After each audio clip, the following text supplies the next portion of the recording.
بسم الله الرحمن الرحيم تبارك الذي بيده الملك وهو على كل شيء قدير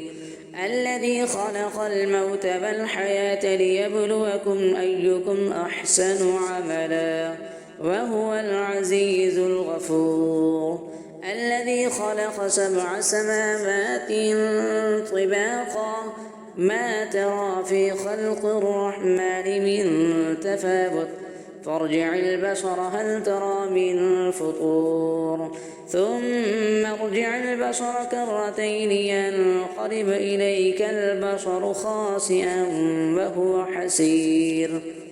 ولقد زينا السماء الدنيا بمصابيح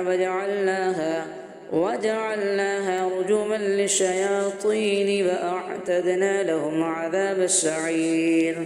وللذين كفروا بربهم عذاب جهنم وبئس المصير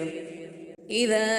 ألقوا فيها سمعوا لها شهيقا وهي تفور تكاد تميز من الغيظ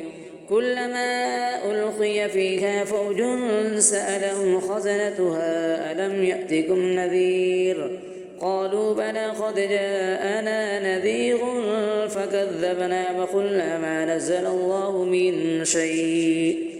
إن أنتم إلا في ضلال كبير وقالوا لو كنا نسمع أو نعقل ما كنا في أصحاب السعير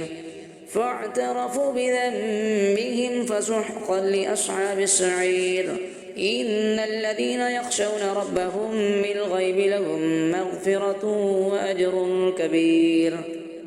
وأسروا قولكم أو اجهروا به إنه عليم بذات الصدور ألا يعلم من خلق وهو اللطيف الخبير هو الذي جعل لكم الأرض ذلولا فامشوا في مناكبها وكلوا من رزقه وإليه النشور أأمنتم من في السماء أن يخسف بكم الأرض فإذا هي تمور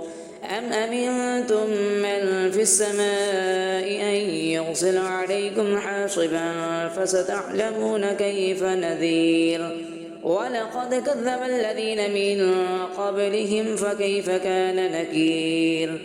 أفلم يروا إلى الطير فوقهم صافات ويقبضن ما يمسكهن إلا الرحمن إنه بكل شيء بصير أمن هذا الذي هو جند لكم ينصركم من دون الرحمن إن الكافرون إلا في غرور أمن هذا الذي يرزقكم إن أمسك رزقه بل لجوا في عتب ونفور أفمن يمشي مكبا على وجهه أهدى أمن يمشي سويا على صراط مستقيم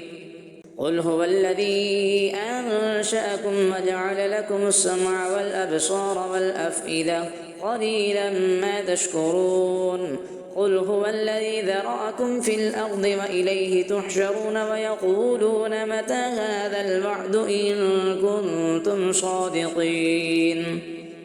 قل إنما العلم عند الله وإنما أنا نذير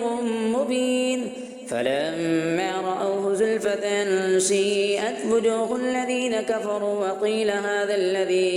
وقيل هذا الذي كنتم به تدعون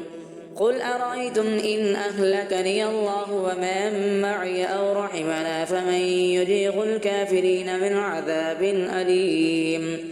قل هو الرحمن آمنا به وعليه توكلنا فستعلمون من هو في ضلال